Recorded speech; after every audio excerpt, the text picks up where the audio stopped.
The Tao Te Ching, the Eternal Tao. The Tao which can be expressed in words is not the Eternal Tao. The name which can be uttered is not its eternal name.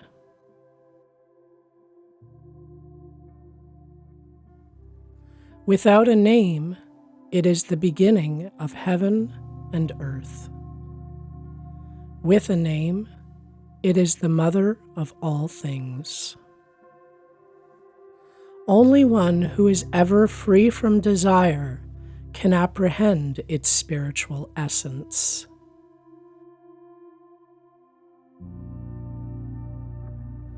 He who is ever a slave to desire can see no more than its outer fringe. These two things, the spiritual and the material, though we call them by different names, in their origin are one and the same.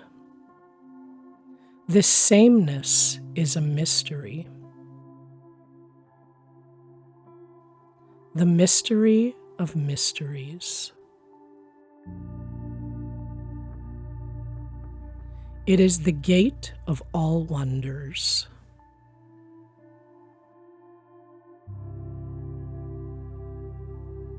How unfathomable is Tao! It seems to be the ancestral progenitor of all things. How pure and clear is Tao!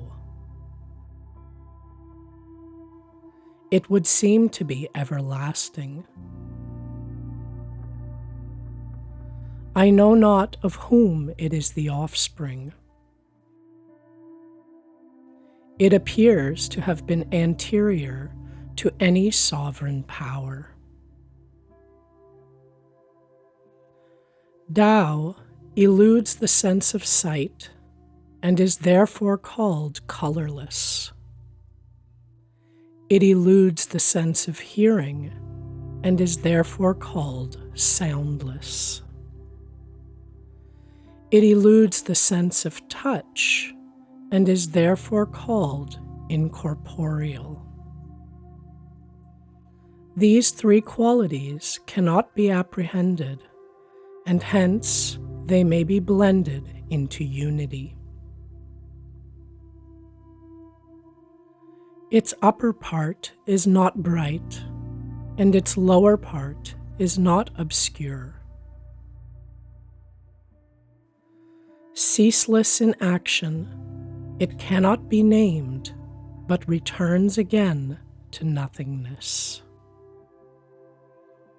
We may call it the form of the formless, the image of the imageless, the fleeting and the indeterminable.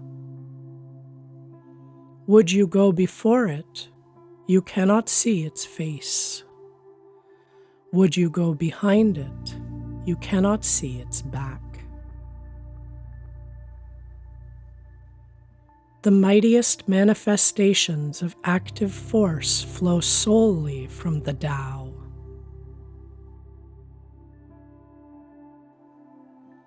Tao in itself is vague, impalpable. How impalpable? How vague?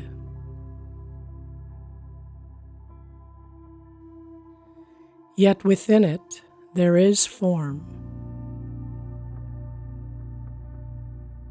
How vague? How impalpable? Yet within it there is substance. How profound, how obscure. Yet within it, there is a vital principle. This principle is the quintessence of reality, and out of it comes truth. From of old until now, its name has never passed away. It watches over the beginning of all things. How do I know this about the beginning of things? Through Tao. There is something chaotic yet complete, which existed before heaven and earth. Oh, how still it is and formless, standing alone without changing, reaching everywhere without suffering harm. It must be regarded as the mother of the universe. Its name I know not. To designate it, I call it Tao. Endeavoring to describe it, I call it great. Being great, it passes on. Passing on, it becomes remote. Having become remote, it returns. Therefore, Tao is great. Heaven is great. Earth is great. And the sovereign also is great. In the universe, there are 4 powers, of which the sovereign is one. Man takes his law from the earth. The earth takes its law from heaven. Heaven takes its law from Tao. But the law of Tao is its own spontaneity.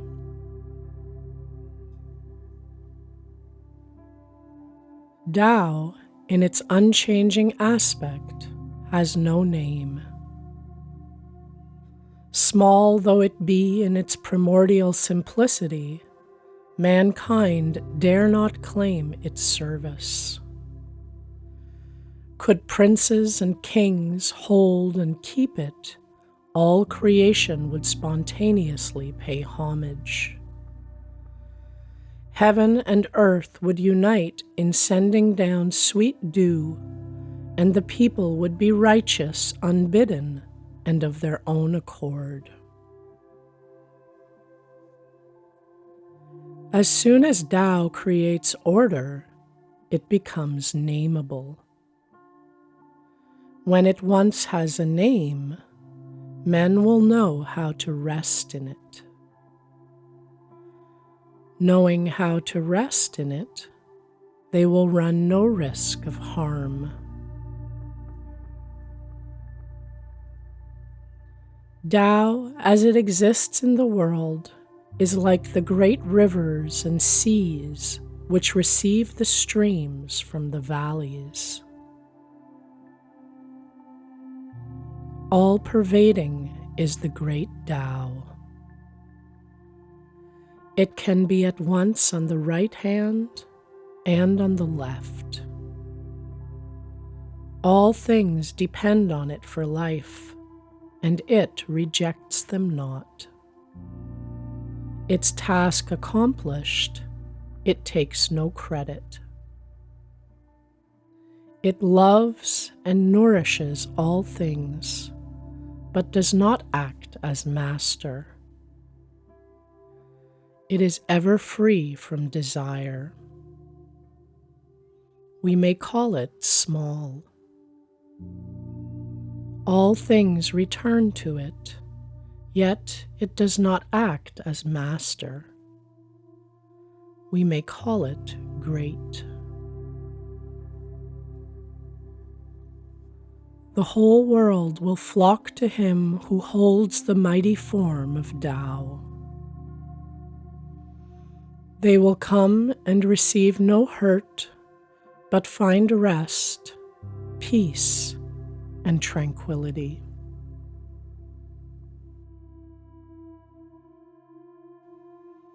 With music and dainties, we may detain the passing guest. But if we open our mouths to speak of Tao, he finds it tasteless and insipid.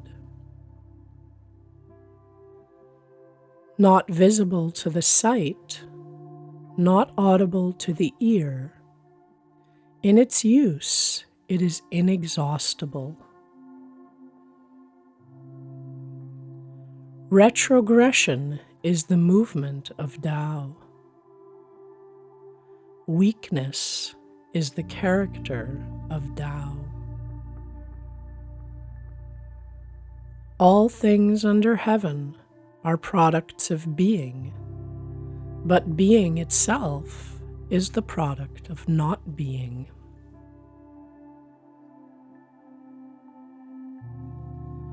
Tao is a great square with no angles, a great vessel which takes long to complete, a great sound which cannot be heard, a great image with no form.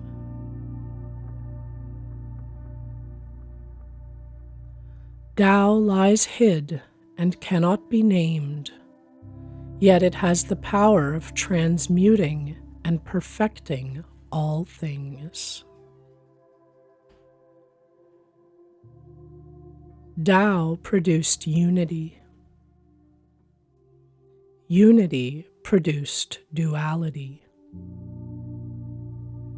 Duality produced Trinity. And Trinity produced all existing objects. These myriad objects leave darkness behind them and embrace the light, being harmonized by contact with the vital force.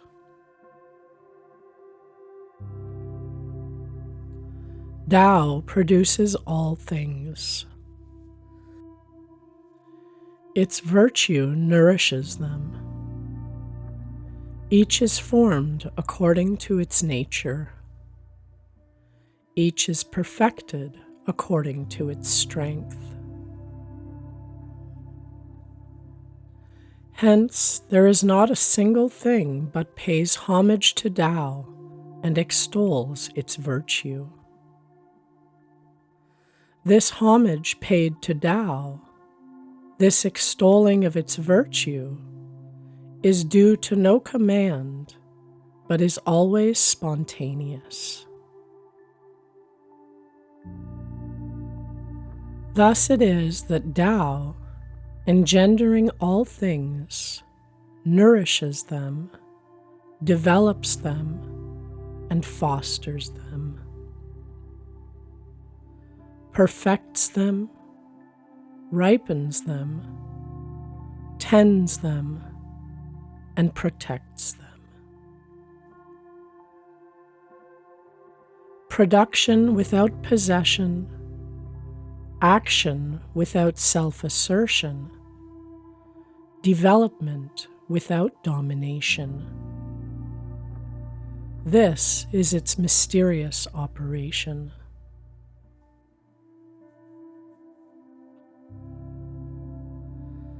The world has a first cause, which may be regarded as the mother of the world. When one has found the mother, one can know the child.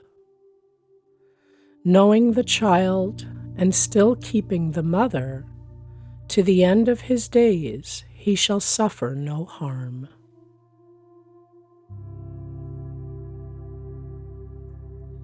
It is the way of heaven not to strive, and yet it knows how to overcome. Not to speak, and yet it knows how to obtain a response. It calls not, and things come of themselves. It is slow to move, but excellent in its designs.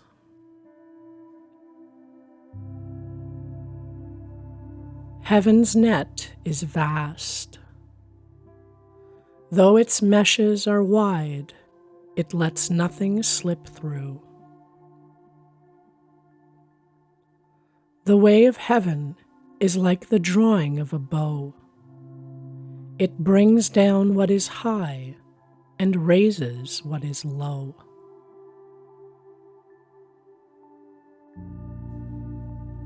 It is the way of heaven to take from those who have too much and give to those who have too little. But the way of man is not so. He takes away from those who have too little to add to his own superabundance. What man is there that can take of his own superabundance and give it to mankind? Only he who possesses Tao.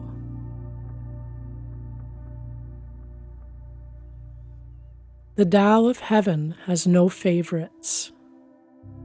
It gives to all good men without distinction. Things wax strong and then decay. This is the contrary of Tao. What is contrary to Tao soon perishes.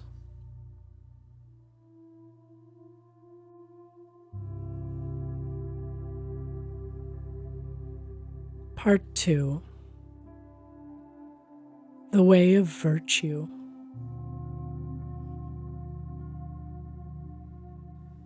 The highest goodness is like water, for water is excellent in benefiting all things, and it does not strive. It occupies the lowest place, which men abhor,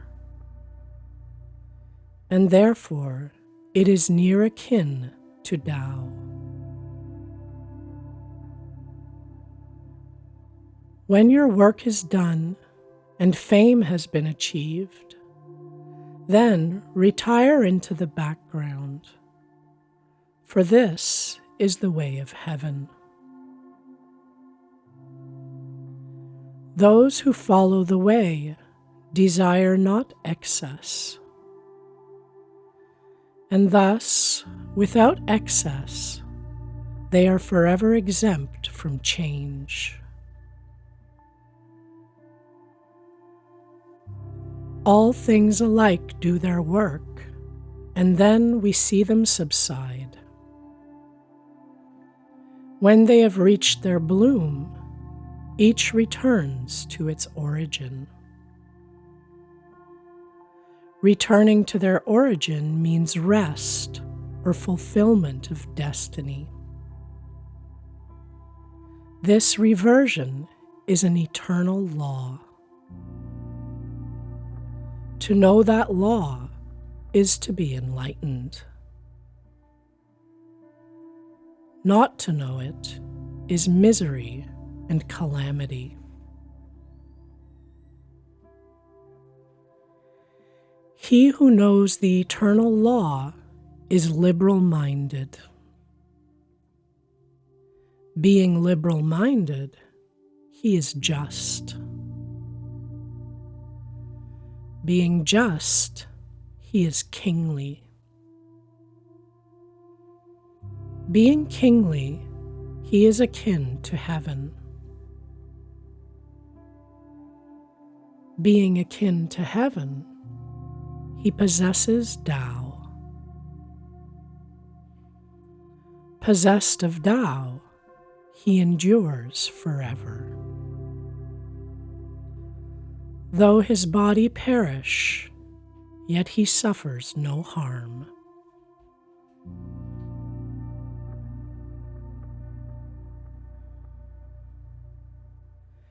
He who acts in accordance with Tao becomes one with Tao. He who treads the path of virtue becomes one with virtue. He who pursues a course of vice becomes one with vice. The man who is one with Tao, Tao is also glad to receive. The man who is one with virtue, virtue is also glad to receive. The man who is one with vice, vice is also glad to receive.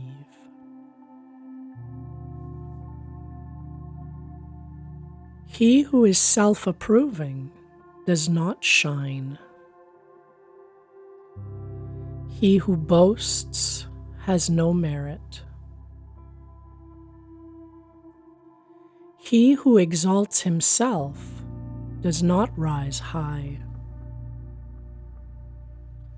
Judged according to Tao, such conduct is like that of a glutton, an object of universal disgust. Therefore, one who has Tao will avoid it.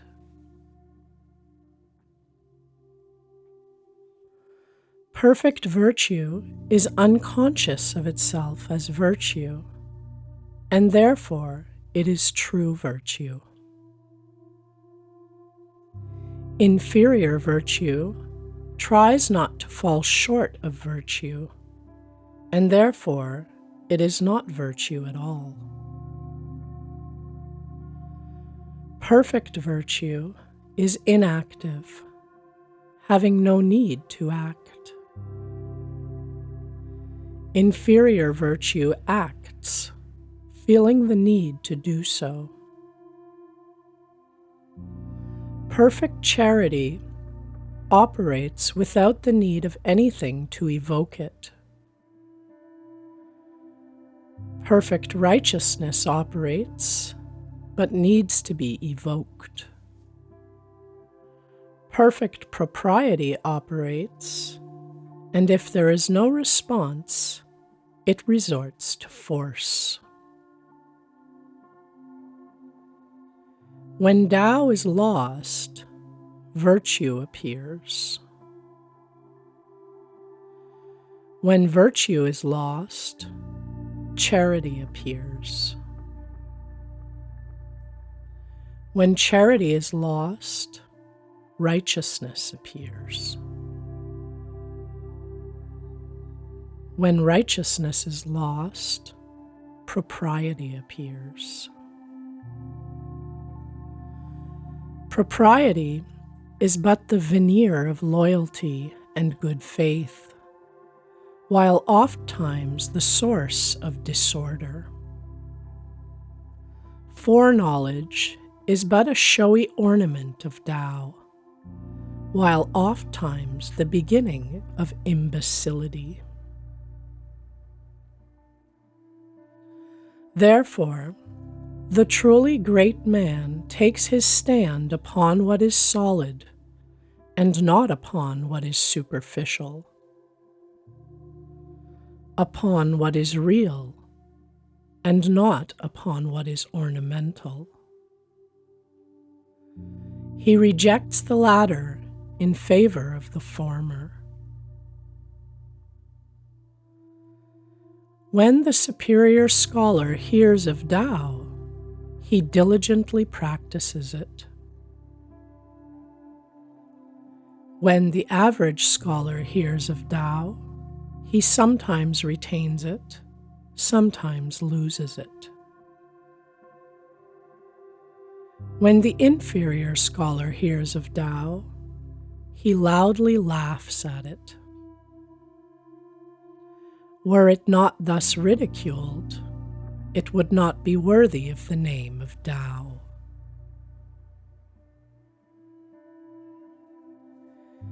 He who is enlightened by Tao seems wrapped in darkness.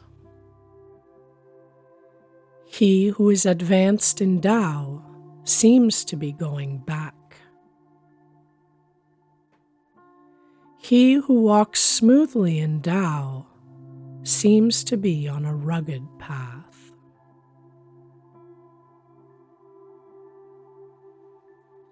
The man of highest virtue appears lowly. He who is truly pure behaves as though he were sullied. He who has virtue in abundance behaves as though it were not enough.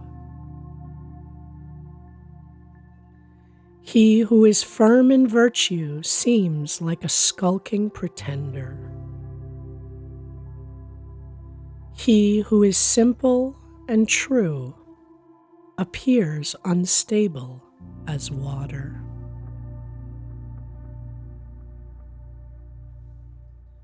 If Tao prevails on earth, horses will be used for purposes of agriculture.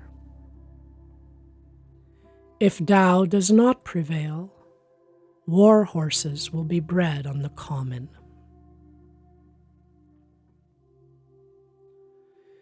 If we had sufficient knowledge to walk in the great way, what we should most fear would be boastful display.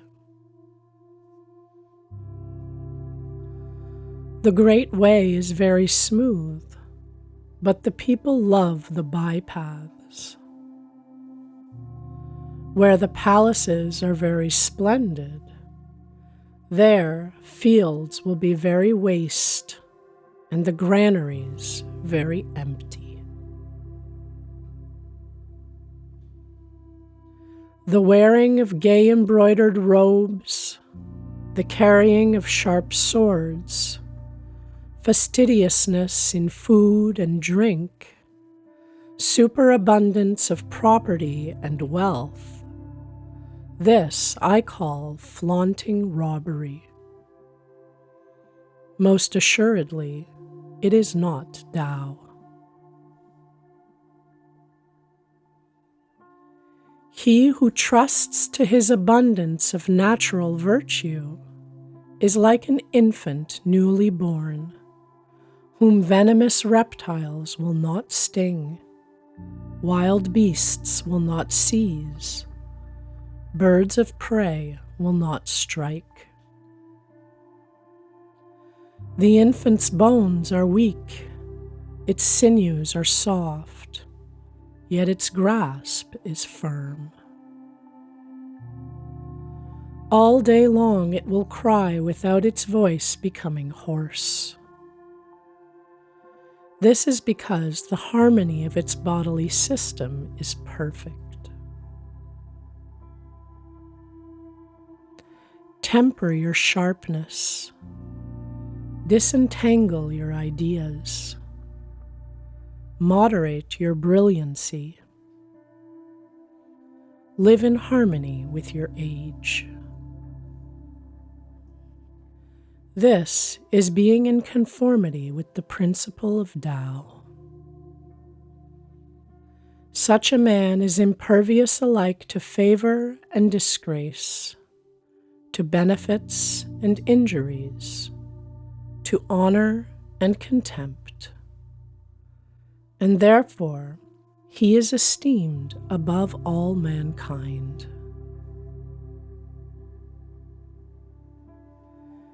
In governing men and in serving heaven, there is nothing like moderation.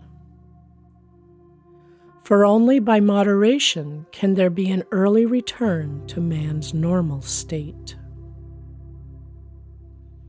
This early return is the same as a great storage of virtue. With a great storage of virtue, there is naught which may not be achieved. If there is naught which may not be achieved, then no one will know to what extent this power reaches.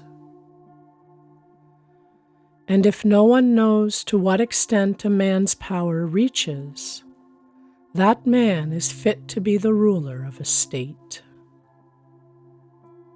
Having the secret of rule, his rule shall endure. Setting the taproot deep and making the spreading roots firm. This is the way to ensure long life to the tree.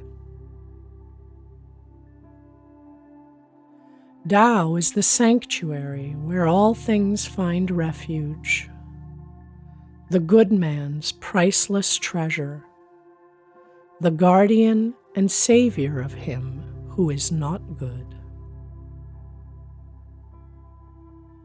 Hence, at the enthronement of an emperor and the appointment of his 3 ducal ministers, though there be some who bear presents of costly jade and drive chariots with teams of 4 horses, that is not so good as sitting still and offering the gift of this Tao. Why was it that the men of old esteemed this Tao so highly? Is it not because it may be daily sought and found, and can remit the sins of the guilty? Hence, it is the most precious thing under heaven. All the world says that my Tao is great, but unlike other teaching. It is just because it is great that it appears unlike other teaching. If it had this likeness, long ago would its smallness have been known. The skillful philosophers of the olden time were subtle, spiritual, profound, and penetrating. They were so deep as to be incomprehensible. Because they are hard to comprehend, I will endeavor to describe them. Shrinking were they, like one fording a stream in winter. Cautious were they, like one who fears an attack from any quarter. Circumspect were they, like a stranger guest. Self-effacing, like ice about to melt. Simple, like unpolished wood. Vacant, like a valley. Opaque, like muddy water.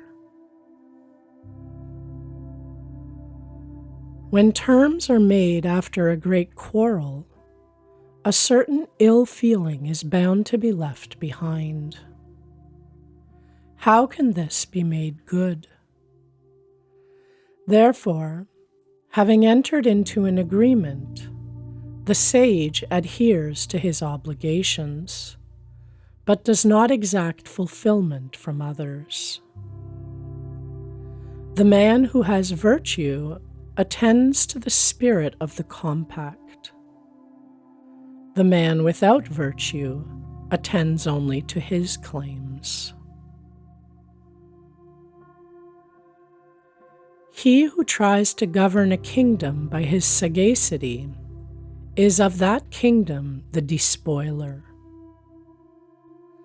But he who does not govern by sagacity is the kingdom's blessing. He who understands these 2 sayings finds in them a pattern and a model. To keep this pattern constantly in mind is called profound virtue. Profound virtue is unfathomable, far-reaching, the reverse of things as they are, but leading to perfect conformity with nature.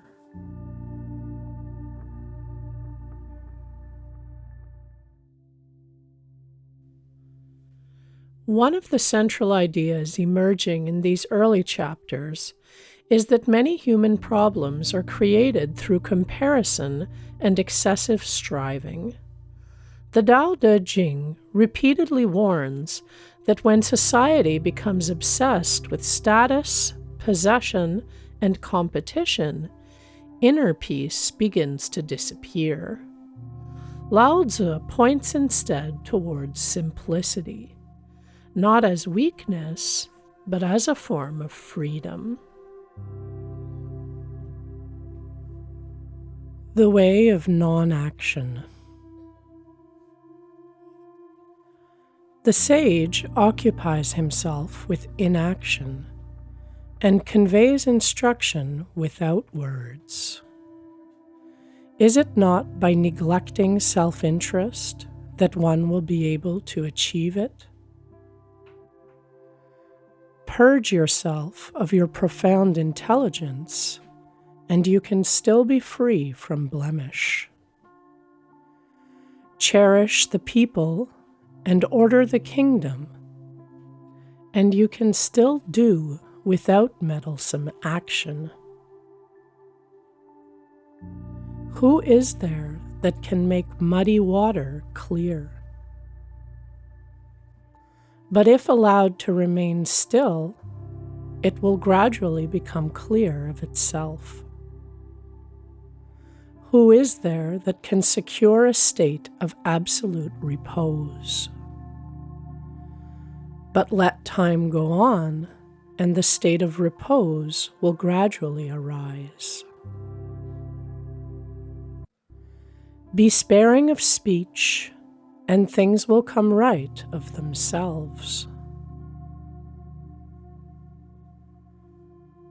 A violent wind does not outlast the morning. A squall of rain does not outlast the day. Such is the course of nature. And if nature herself cannot sustain her efforts long, how much less can man? Attain complete vacuity and sedulously preserve a state of repose. Tao is eternally inactive, and yet it leaves nothing undone. If kings and princes could but hold fast to this principle, all things would work out their own reformation. If, having reformed, they still desired to act, I would have them restrained by the simplicity of the nameless Tao.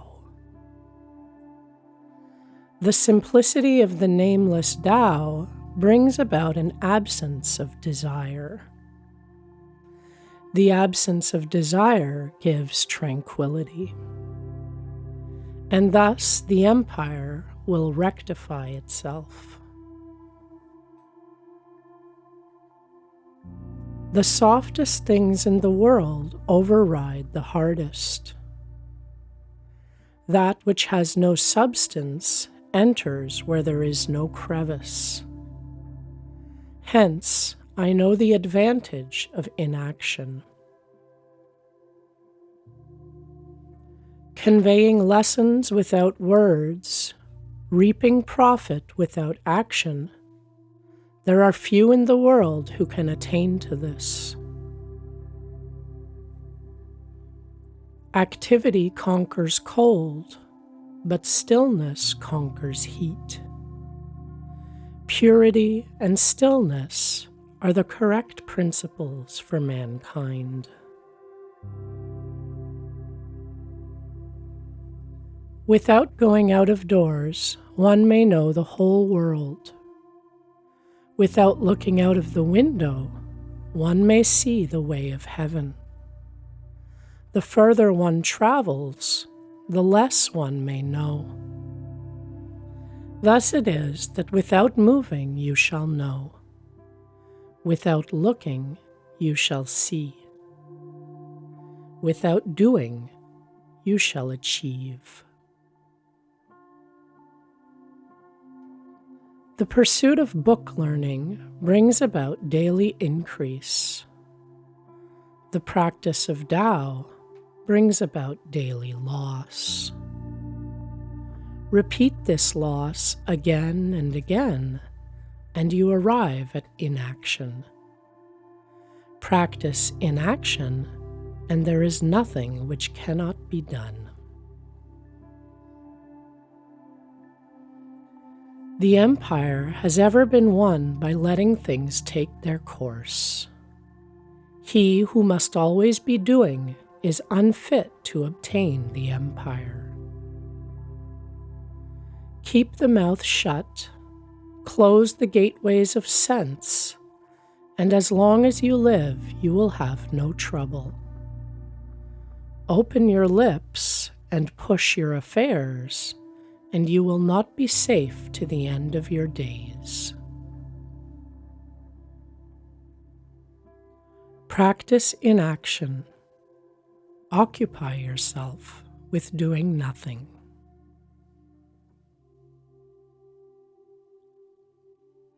Desire not to desire, and you will not value things difficult to obtain. Learn not to learn, and you will revert to a condition which mankind in general has lost. Leave all things to take their natural course, and do not interfere.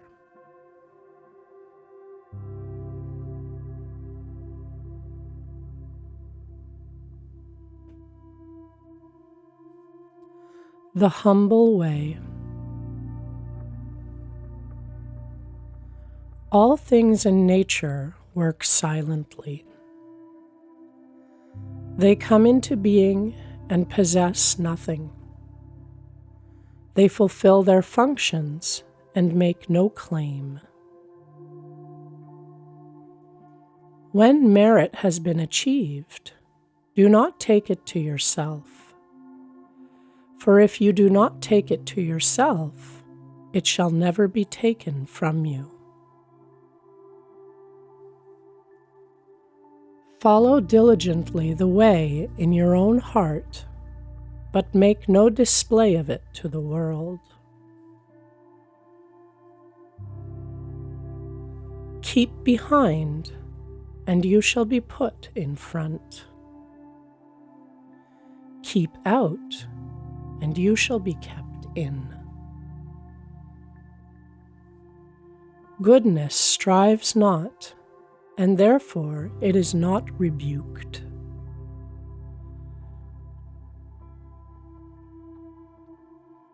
He that humbles himself shall be preserved entire. He that bends shall be made straight. He that is empty shall be filled. He that is worn out shall be renewed. He who has little shall succeed. He who has much shall go astray. Therefore, the sage embraces unity and is a model for all under heaven. He is free from self-display, therefore he shines forth. From self-assertion, therefore he is distinguished. From self-glorification, therefore he has merit. From self-exaltation, therefore he rises superior to all.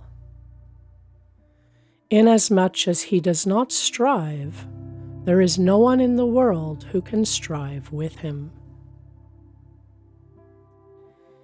He who, conscious of being strong, is content to be weak, he shall be the paragon of mankind. Being the paragon of mankind, virtue will never desert him. He returns to the state of a little child.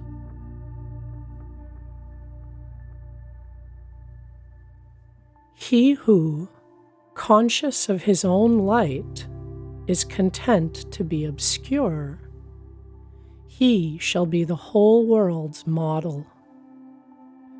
Being the whole world's model, his virtue will never fail. He reverts to the Absolute.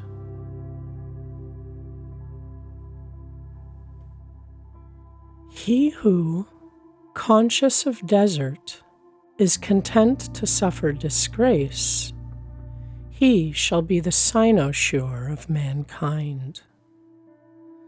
Being the cynosure of mankind, his virtue then is full. He returns to perfect simplicity.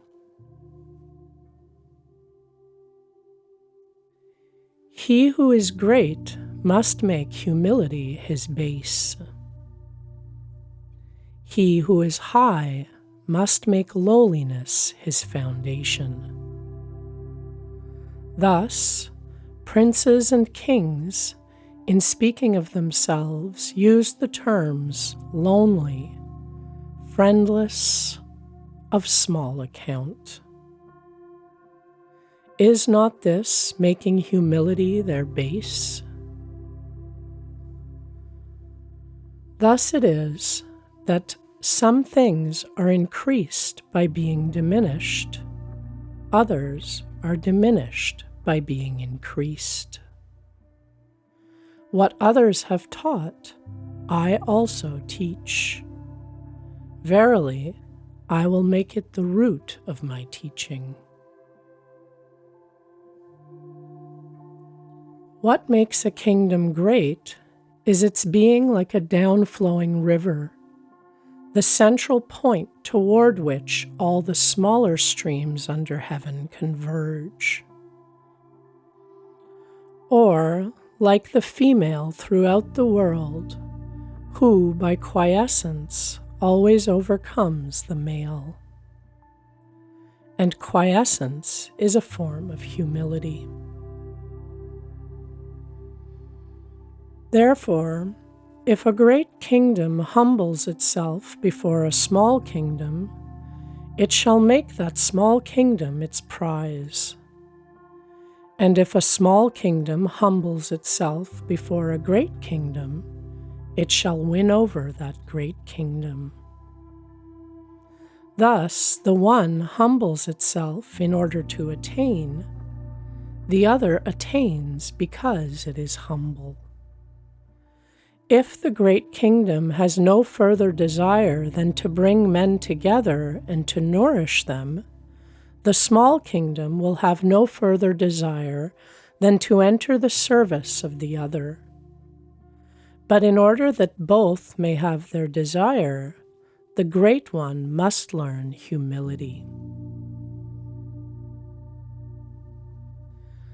The reason why rivers and seas are able to be lords over 100 mountain streams is that they know how to keep below them. That is why they are able to reign over all the mountain streams. Therefore, the sage, wishing to be above the people, must by his words put himself below them. Wishing to be before the people, he must put himself behind them. In this way, though he has his place above them, the people do not feel his weight. Though he has his place before them, they do not feel it as an injury.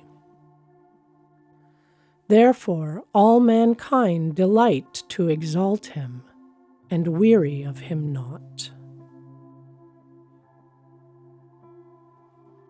The sage expects no recognition for what he does. He achieves merit, but does not take it to himself. He does not wish to display his worth. I have 3 precious things, which I hold fast and prize. The first is gentleness. The second is frugality. The third is humility, which keeps me from putting myself before others. Be gentle, and you can be bold. Be frugal, and you can be liberal. Avoid putting yourself before others, and you can become a leader among men. But in the present day, men cast off gentleness and are all for being bold. They spurn frugality and retain only extravagance. They discard humility and aim only at being first. Therefore, they shall surely perish. Gentleness brings victory to him who attacks, and safety to him who defends. Those whom heaven would save, it fences round with gentleness. The best soldiers are not warlike. The best fighters do not lose their temper. The greatest conquerors are those who overcome their enemies without strife. The greatest directors of men are those who yield place to others. This is called the virtue of not striving, the capacity for directing mankind. This is being the compeer of heaven. It was the highest goal of the ancients.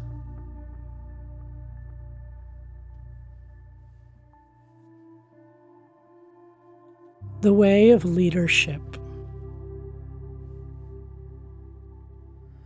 Not exalting worth keeps the people from rivalry. Not prizing what is hard to procure keeps the people from theft. Not to show them what they may covet is the way to keep their minds from disorder.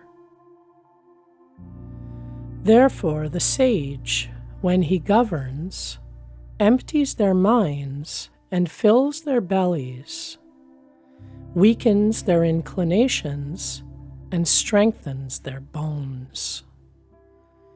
His constant object is to keep the people without knowledge and without desire, or to prevent those who have knowledge from daring to act.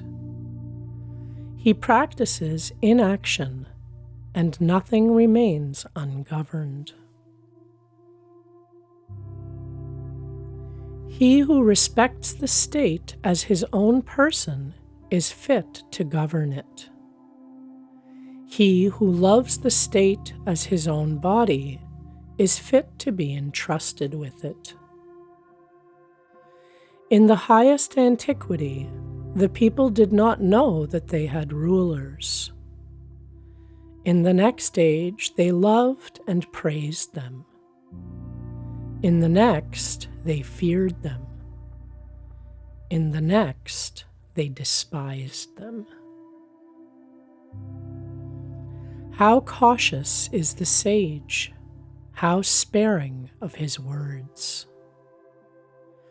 When his task is accomplished and affairs are prosperous, the people all say, "We have come to be as we are, naturally and of ourselves." If anyone desires to take the empire in hand and govern it, I see that he will not succeed.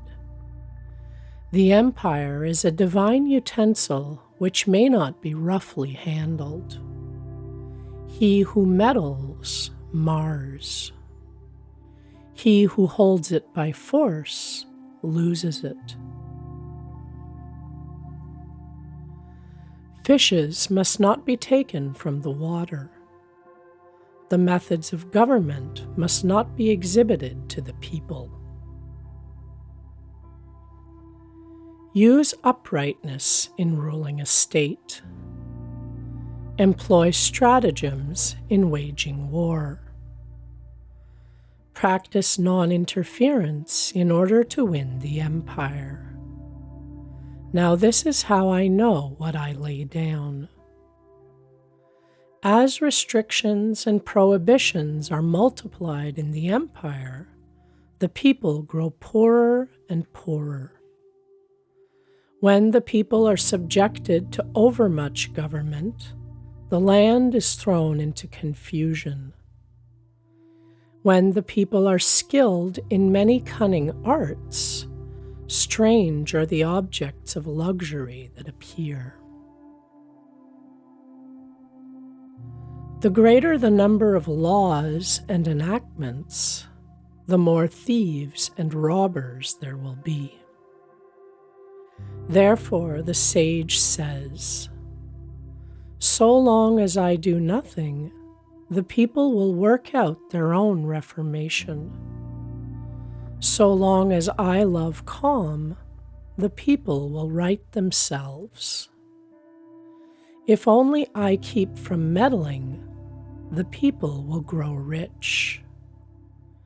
If only I am free from desire, the people will come naturally back to simplicity. If the government is sluggish and tolerant, the people will be honest and free from guile.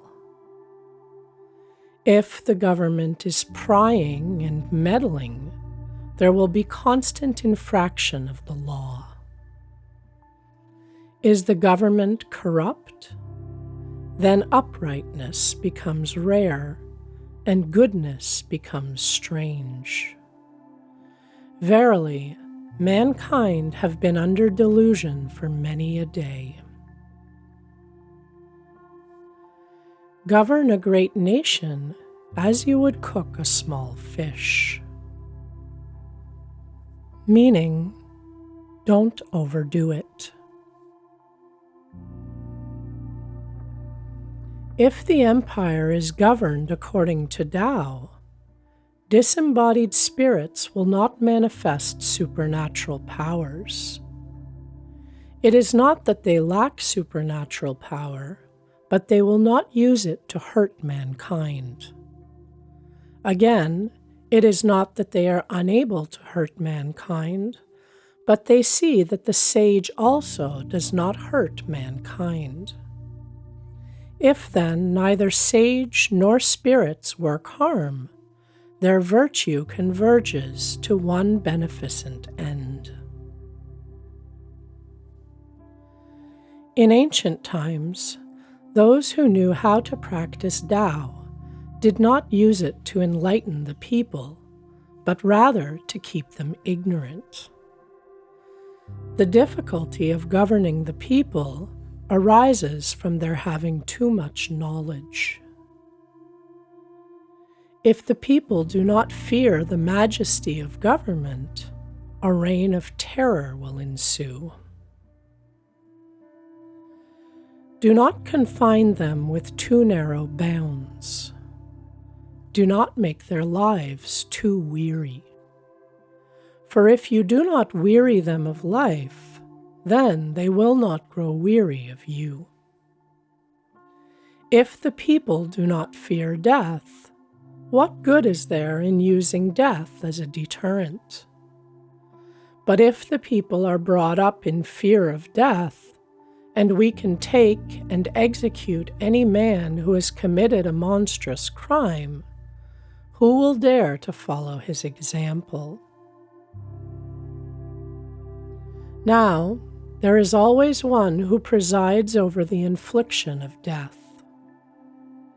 He who would take the place of the magistrate and himself inflict death is like one who should try to do the work of a master carpenter. And of those who try the work of a master carpenter, there are few who do not cut their own hands. The people starve because those in authority over them devour too many taxes. That is why they starve. The people are difficult to govern because those placed over them are meddlesome. That is why they are difficult to govern. The people despise death because of their excessive labor in seeking the means of life. That is why they despise death. A sage has said, "He who can take upon himself the nation's shame is fit to be lord of the land. He who can take upon himself the nation's calamities is fit to be ruler over the empire." Were I ruler of a little state with a small population, and only 10 or 100 men available as soldiers, I would not use them. I would have the people look on death as a grievous thing, and they should not travel to distant countries. Though they might possess boats and carriages, they should have no occasion to ride in them. Though they might own weapons and armor, they should have no need to use them. I would make the people return to the use of knotted cords. Tying knots was the old method of recording events, before the invention of writing. They should find their plain food sweet, their rough garments fine. They should be content with their homes and happy in their simple ways. If a neighboring state was within sight of mine, nay, if we were close enough to hear the crowing of each other's cocks and the barking of each other's dogs, the two peoples should grow old and die without there ever having been any mutual intercourse.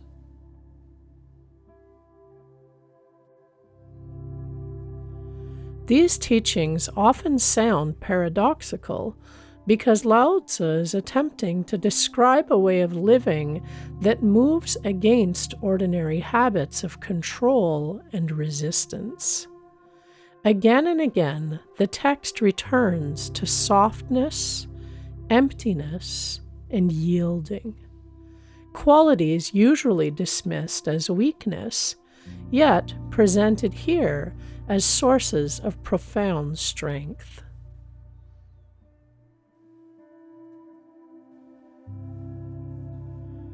The way of conflict. He who serves a ruler of men in harmony with Tao will not subdue the empire by force of arms. Such a course is wont to bring retribution in its train. Where troops have been quartered, brambles and thorns spring up. In the track of great armies, there must follow lean years. The good man wins a victory and then stops. He will not go on to acts of violence. Winning, he boasteth not. He will not triumph. He shows no arrogance. He wins because he cannot choose. After his victory, he will not be overbearing. Weapons, however beautiful, are instruments of ill omen, hateful to all creatures. Therefore, he who has Tao will have nothing to do with them.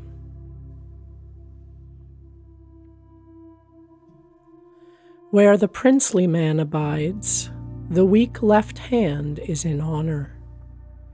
But he who uses weapons honors the stronger right. Weapons are instruments of ill omen. They are not the instruments of the princely man, who uses them only when he needs must. Peace and tranquility are what he prizes. When he conquers, he is not elate. To be elate were to rejoice in the slaughter of human beings.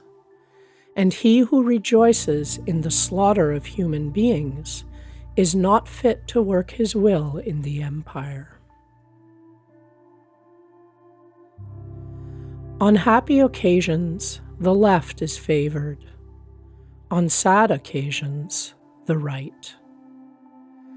The second in command has his place on the left, the general-in-chief on the right. That is to say, they are placed in the order observed at funeral rites. And, indeed, he who has exterminated a great multitude of men should bewail them with tears and lamentation. It is well that those who are victorious in battle should be placed in the order of funeral rites. A certain military commander used to say, "I dare not act the host. I prefer to play the guest. I dare not advance an inch. I prefer to retreat a foot." There is no greater calamity than lightly engaging in war. Lightly to engage in war is to risk the loss of our treasure. Treasure here meaning humanity or gentleness, mentioned above as one of three precious things. When opposing warriors join in battle, he who has pity conquers.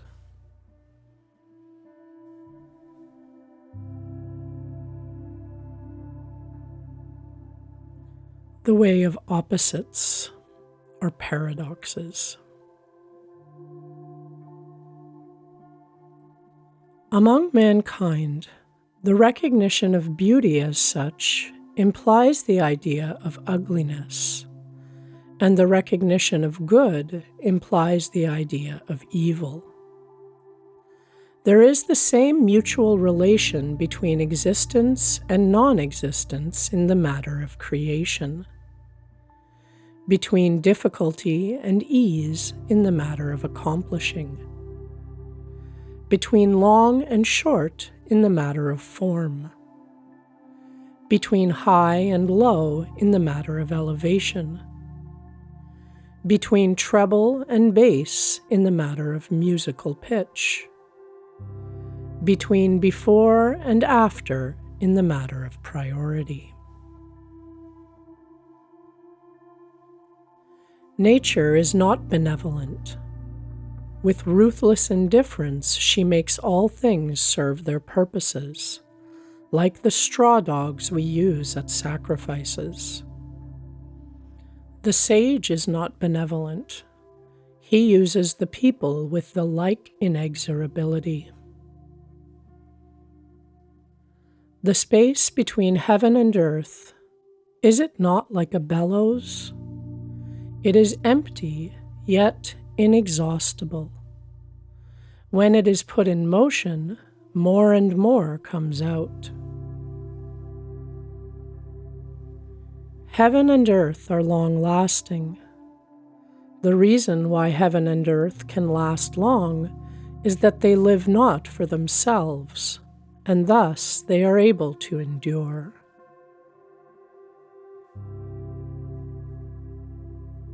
"30 spokes unite in one nave.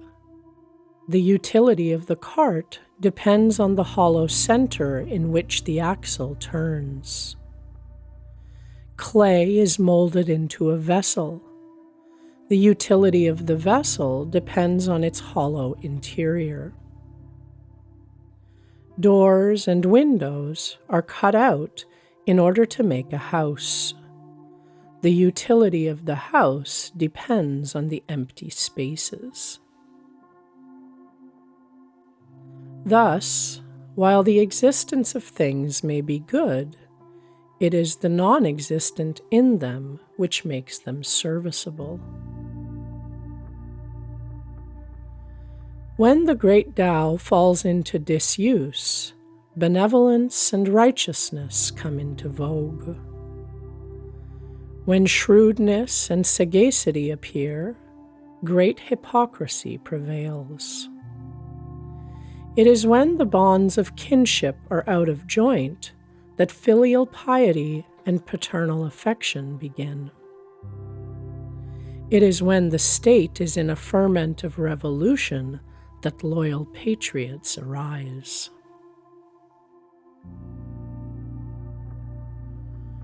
Cast off your holiness, rid yourself of sagacity, and the people will benefit 100-fold. Discard benevolence and abolish righteousness, and the people will return to filial piety and paternal love. Renounce your scheming and abandon gain, and thieves and robbers will disappear. These 3 precepts mean that outward show is insufficient, and therefore they bid us be true to our proper nature, to show simplicity, to embrace plain dealing, to reduce selfishness, to moderate desire. A variety of colors makes man's eye blind. A diversity of sounds makes man's ear deaf. A mixture of flavors makes man's palate dull. He who knows others is clever, but he who knows himself is enlightened. He who overcomes others is strong, but he who overcomes himself is mightier still. He is rich who knows when he has enough. He who acts with energy has strength of purpose. He who moves not from his proper place is long-lasting. He who dies but perishes not enjoys true longevity. If you would contract, you must first expand. If you would weaken, you must first strengthen. If you would overthrow, you must first raise up. If you would take, you must first give. This is called the dawn of intelligence. He who is most perfect seems to be lacking, yet his resources are never outworn. He who is most full seems vacant, yet his uses are inexhaustible. Extreme straightness is as bad as crookedness. Extreme cleverness is as bad as folly. Extreme fluency is as bad as stammering. Those who know do not speak. Those who speak do not know. Abandon learning, and you will be free from trouble and distress. Failure is the foundation of success and the means by which it is achieved. Success is the lurking place of failure, but who can tell when the turning point will come?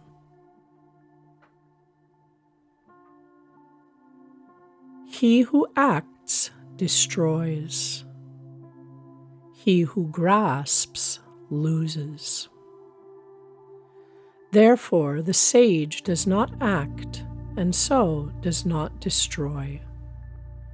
He does not grasp, and so he does not lose.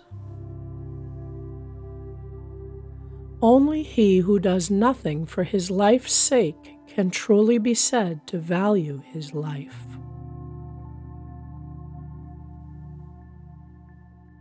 Man at his birth is tender and weak. At his death he is rigid and strong. Plants and trees, when they come forth, are tender and crisp. When dead, they are dry and tough. Thus, rigidity and strength are the concomitants of death. Softness and weakness are the concomitants of life. Hence, the warrior that is strong does not conquer. The tree that is strong is cut down. Therefore, the strong and the big take the lower place.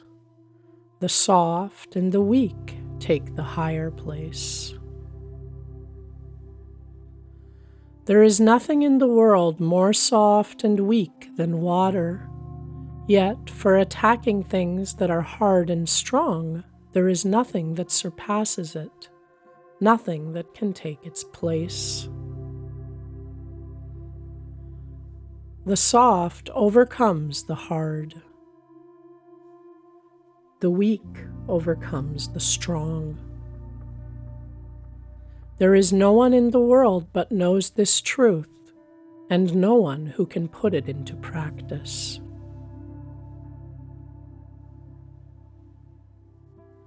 Those who are wise have no wide range of learning. Those who range most widely are not wise. The sage does not care to hoard. The more he uses for the benefit of others, the more he possesses himself. The more he gives to his fellow men, the more he has of his own. The truest sayings are paradoxical.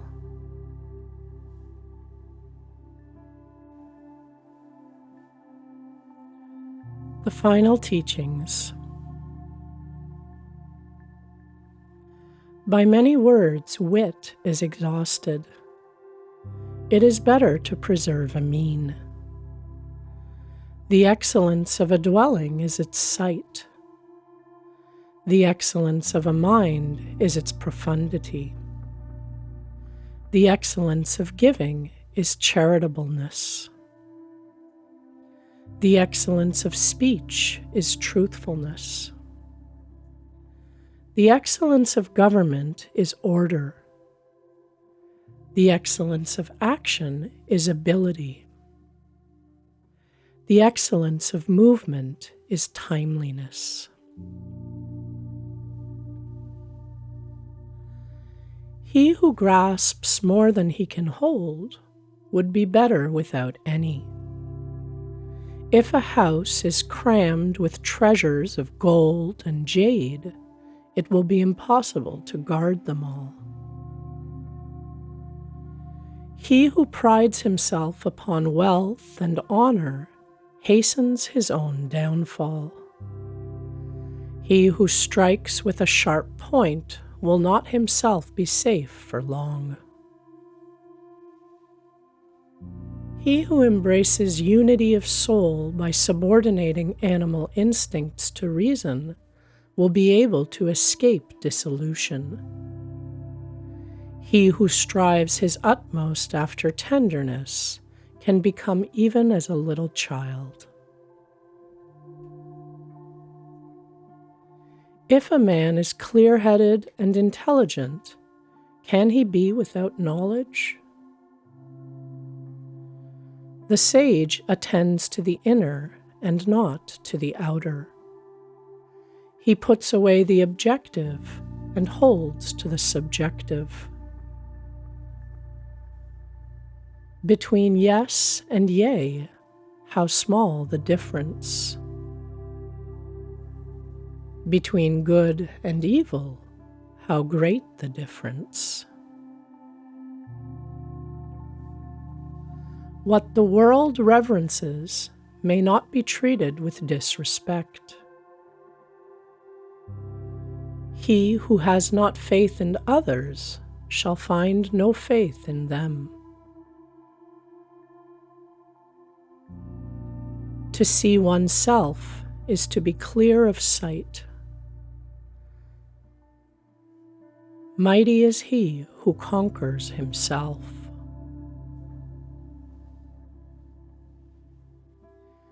He who raises himself on tiptoe cannot stand firm. He who stretches his legs wide apart cannot walk. Racing and hunting excite man's heart to madness. The struggle for rare possessions drives a man to actions injurious to himself.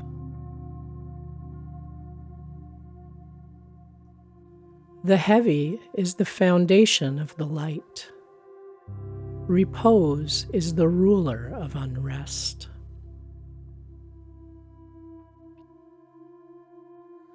The wise prince in his daily course never departs from gravity and repose. Though he possesses a gorgeous palace, he will dwell therein with calm indifference. How should the lord of a myriad chariots conduct himself with levity in the empire? Levity loses men's hearts.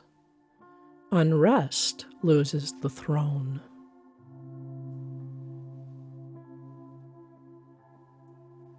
The skillful traveler leaves no tracks.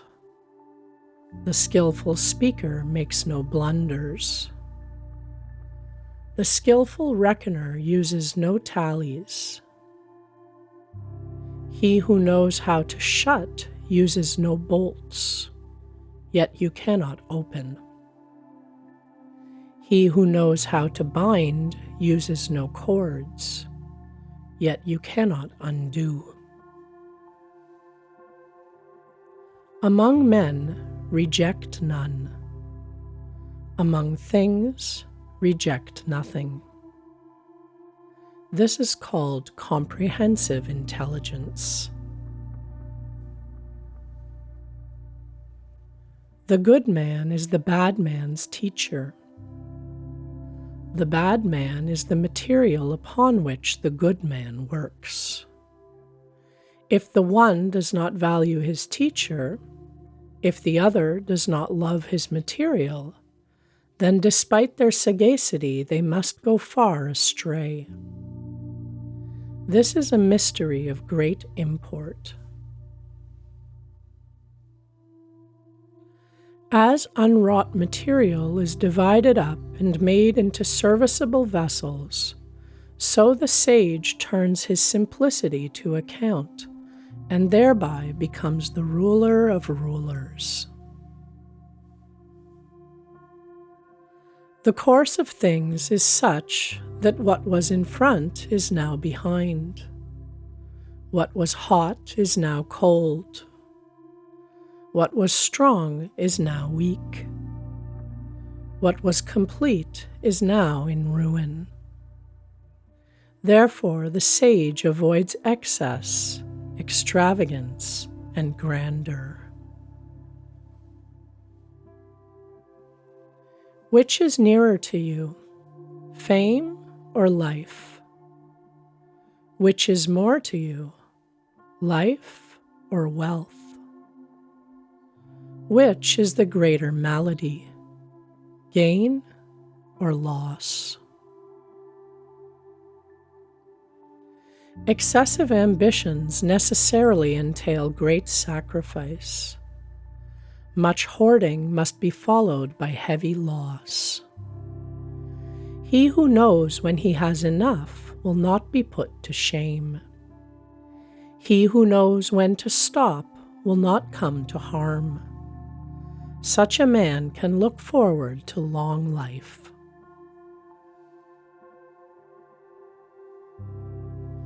There is no sin greater than ambition, no calamity greater than discontent, no vice more sickening than covetousness. He who is content always has enough. Do not wish to be rare like jade or common like stone. The sage has no hard and fast ideas, but he shares the ideas of the people and makes them his own. Living in the world, he is apprehensive lest his heart be sullied by contact with the world. The people all fix their eyes and ears upon him. The sage looks upon all as his children. I have heard that he who possesses the secret of life, when traveling abroad, will not flee from rhinoceros or tiger. When entering a hostile camp, he will not equip himself with sword or buckler. The rhinoceros finds in him no place to insert its horn. The tiger has nowhere to fasten its claw. The soldier has nowhere to thrust his blade. And why? Because he has no spot where death can enter. To see small beginnings is clearness of sight. To rest in weakness is strength. He who knows how to plant shall not have his plant uprooted. He who knows how to hold a thing shall not have it taken away.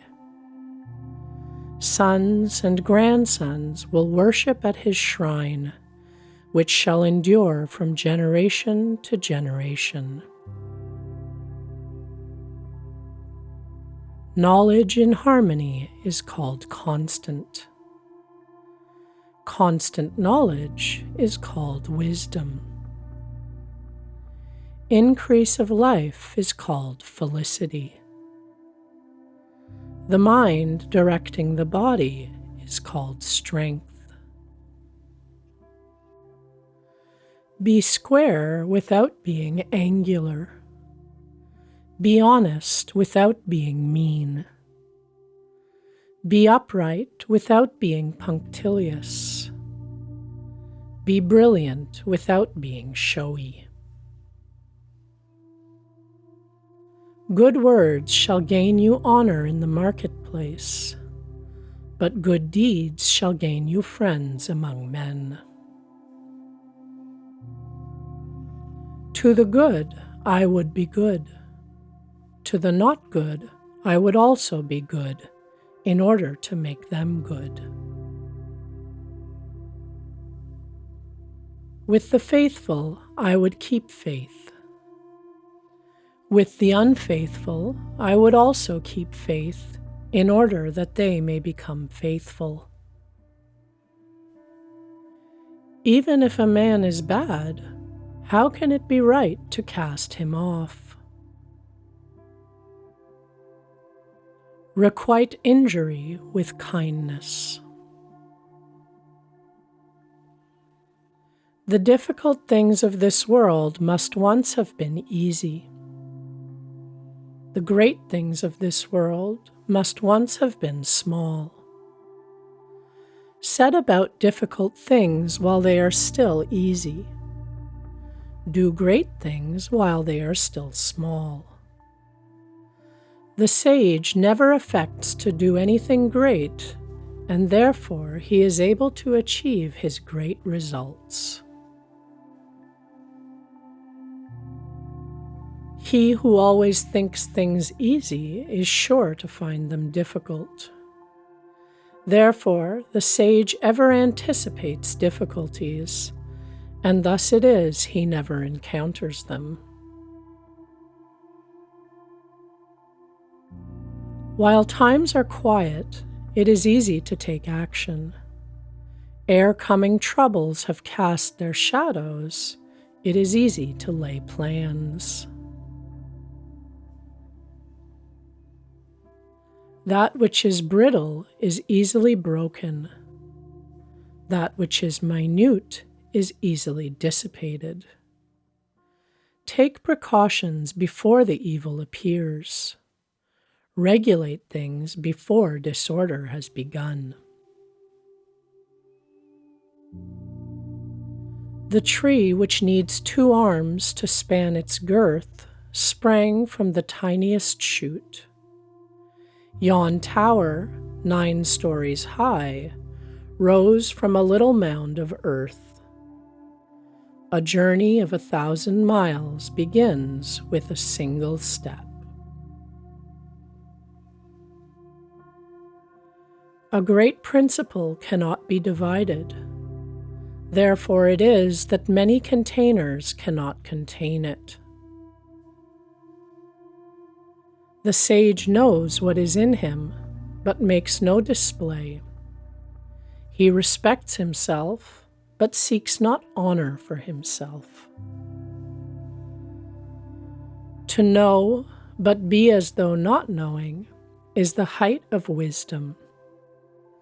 Not to know, and yet to affect knowledge, is a vice. If we regard this vice as such, we shall escape it. The sage has not this vice. It is because he regards it as a vice that he escapes it. Use the light that is in you to revert to your natural clearness of sight. Then the loss of the body is unattended by calamity. This is called doubly enduring. In the management of affairs, people constantly break down just when they are nearing a successful issue. If they took as much care at the end as at the beginning, they would not fail in their enterprises. He who lightly promises is sure to keep but little faith. He whose boldness leads him to venture will be slain. He who is brave enough not to venture will live. Of these 2, one has the benefit, the other has the hurt. But who is it that knows the real cause of heaven's hatred? This is why the sage hesitates and finds it difficult to act. The violent and stiff-necked die not by a natural death.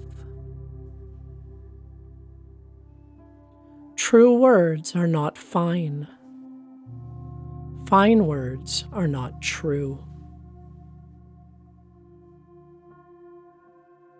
The good are not contentious. The contentious are not good. This is the way of heaven, which benefits and injures not. This is the way of the sage, in whose actions there is no element of strife.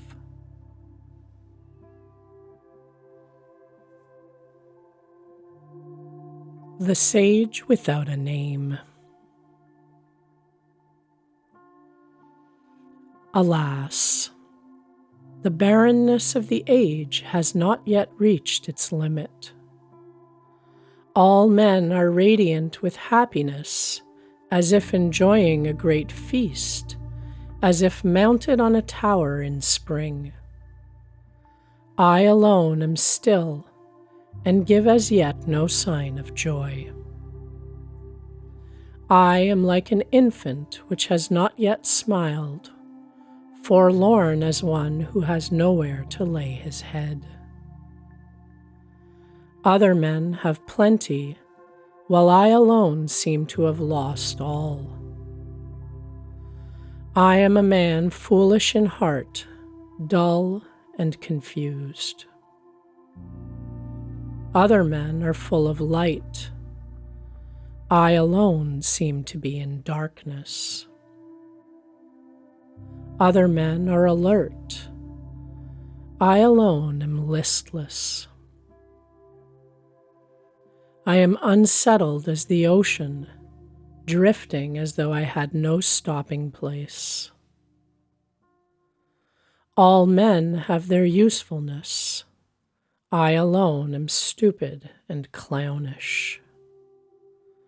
Lonely though I am, and unlike other men, yet I revere the foster mother, Tao.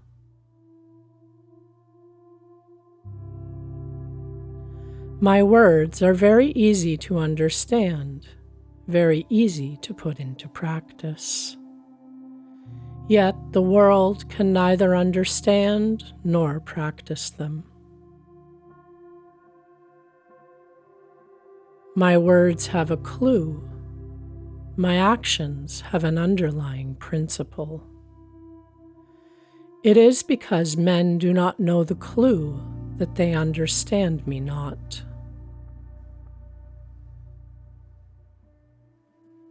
Those who know me are but few, and on that account my honor is the greater.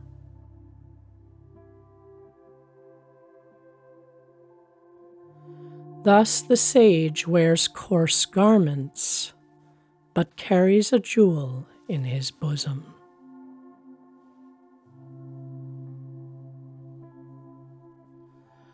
The Tao Te Ching has endured for centuries because its questions remain timeless. How do we live without being consumed by ambition? How do we find peace in a restless world?